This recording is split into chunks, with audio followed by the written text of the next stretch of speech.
சக்தி. பலர் தயாராக உள்ளார்கள்.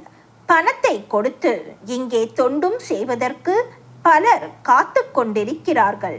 இப்போது உனக்கு கிடைக்கிற வாய்ப்பையும் கொடுக்கிற வாய்ப்பையும் நழுவ விடாதே. எதிர்காலத்தில் தர்ம ஸ்தாபனங்கள் பலவற்றை அமைத்து கொடுப்பேன். எனக்கு ஆலயம் கட்டவோ அந்த ஆலய வளர்ச்சிக்கு வழிவகுக்கவோ உங்களால் முடியாது. என் இடமோ சுடுகாடு. அதனால் தான் வீட்டில் பிறப்பை வைத்தேன், வெளியில் இறப்பை வைத்தேன். மண்ணை பிசைந்து உங்களிடம் ஒப்படைத்து விட்டேன்.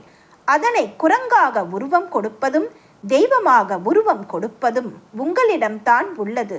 நான் கூற வேண்டிய கருத்துக்களை கூறிவிட்டேன். அவற்றை ஏற்று நடத்த வேண்டியது உங்கள் பொறுப்பு. தர்மம் அழிகிற போது அதர்மம் தலை தூக்கும்.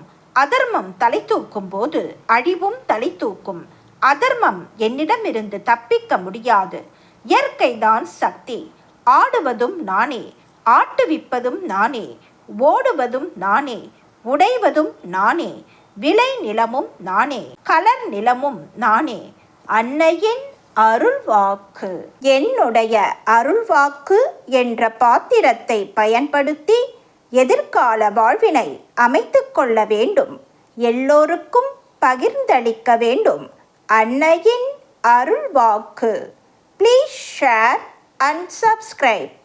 ஓம் சக்தி.